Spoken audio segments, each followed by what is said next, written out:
The Brockton Gas and Plymouth Electric companies got out ahead of the fire, shutting off gas and electricity and collecting copper wire, which was very valuable. And they also prevented explosions from happening. It took less than 3 minutes for the casino to burn to the ground.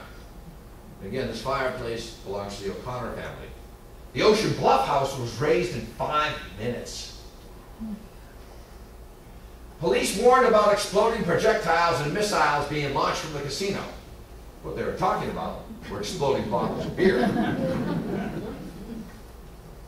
The wrath of the conflagration. The fire recodified zoning laws. Cottages could no longer be built on top of one another or with cheap dry beech wood. Chief Silas Wright lost his home and his store, there with his co-owner Charles Starrett. Starrett was also the postmaster. And Inspector Byron Hall there, that's the only thing that survived from the post office was a safe. And one thing Silas Wright did is he sent out a call.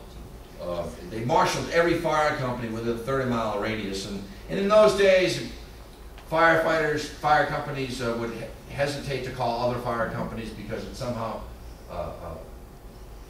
lost the luster of their velour as a firefighting unit. But he knew it was a major fire, got right on the horn and got it out. John Gaffey, year-rounder, everything gone. They had to count chimneys in order to determine how many houses were burned, and kids were given 50 cents, as I mentioned, for each one that was knocked down. Landlord Charles Lowell lost 19 cottages. You're the chimneys there, huh? By that evening, every homeless family had been provided with shelter. Selectman Robert S. Bowles commanded the bivouac. What a hero. It ended just after 5 p.m., depends on who you talk to, at the corner of Ocean and Samoset Street. Captain Everett B. Wood and the crew from Plymouth Fire saved Brant Rock. His order at the corner of Ocean Street and Samoset Avenue was, "We will hold our ground." Plymouth Chief Everett B. Wood and his brave fire company knocked it down at dusk. The blue house on the right is where the fire was halted. And again, I think that blue house, I've met the people that live there. They're not here tonight, I don't think, but they're very nice people. They remodeled a beautiful house. And they actually showed a picture of one of the burnt timbers that's still in the attic. Boston Traveler said, "The orange-red flames blended with the orange-red of the western sky and setting sun. For minutes, the sun held sway. Then, as it dipped below the horizon, the flames replaced its brilliance in light color, a moving painting of tragedy and beauty." So $300, gosh, $1.25 million. That's the area today from Google satellite. Google Earth, I should say. That was lost in the water. Marshville Airport there. My dad came, as a boy, he said they blocked off at the corner of Canal and Careswell and had to walk with his father to Brant Rock, but he said the orange glow in the sky was amazing. Again, 2 square miles gone. Gone with the wind and sparks. So, what did we lose? We lost the casino, St. Anne's by the Sea, Ocean Bluff House, Bristol Bakery, Beach and Ocean Variety Store, Wright and Starrett Store, the police, and the fire arrest station. Beach Bluff Post Office at Wright and Starrett's. Winship's Drug Store, which was newly stocked for summer. Shore Haven Hotel, First National Store, Totten's Beauty Parlor, which was just renovated. And the fire station, though, Combo 1 was spared. So, there were no deaths or major injuries. There was 1 heart attack, some smoke inhalation, and many singed eyebrows, and of course, many broken hearts. 2 square miles were burned from 6th Street and Ocean to Samoset. Holy City, Sunrise Beach, and Marshfield Beach were wiped out. Fieldston and Wrexham were spared. 446 houses, 96 garages, 12 stores, 2 hotels, a casino, church, and a post office were consumed. 15% of Marshfield's total value was wiped out. $1.25 million in damage, that's $1941.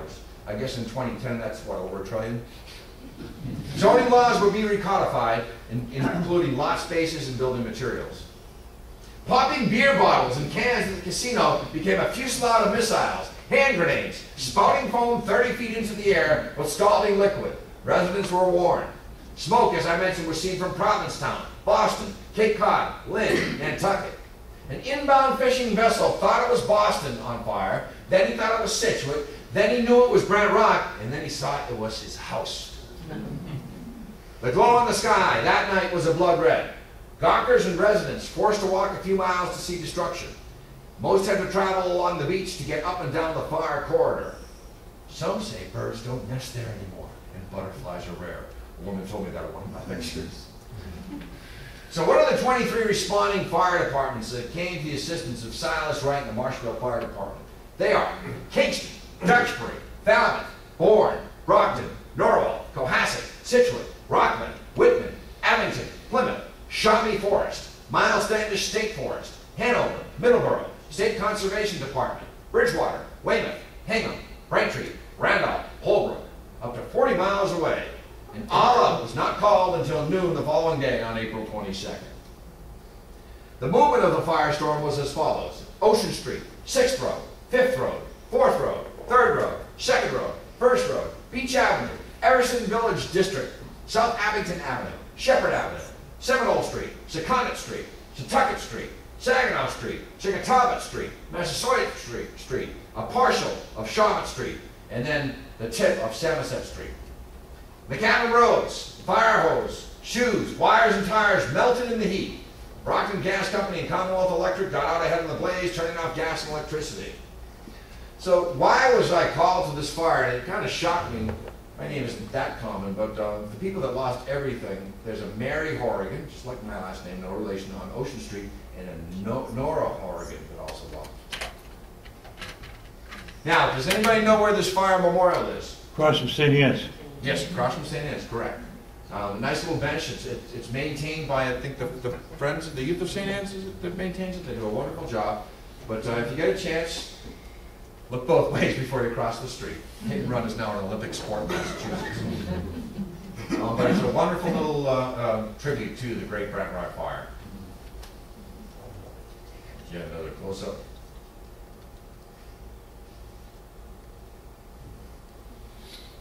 So, that's my talk for tonight. You've been a great audience. Thank you very, very much.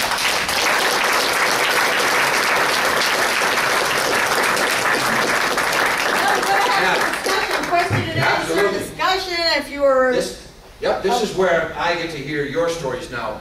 First of all, Bob.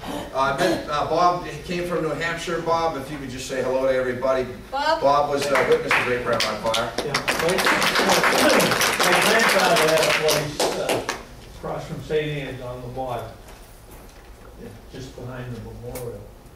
I have a couple of pictures here from Life magazine if somebody wants to see it afterwards. I've been looking for that elusive edition of Life magazine for 5 years now. So Life magazine was in Life magazine? It was in Life magazine, that's correct. Bob has the actual tarot wow. on it, so that's great. So who would like to say, yes sir? Yes sir, marvelous presentation. Can you tell the rest of us, if you know, before the Rexicana was, do you have any knowledge at all of what happened to the Fields House Ballroom? In a word, no. I don't know what happened. Does anybody know what happened? Yes? Well, the Fieldston Ballroom was where we went to Mass in the 40s, back because of the fire burning down the church. And it wasn't named Rexicana until after that.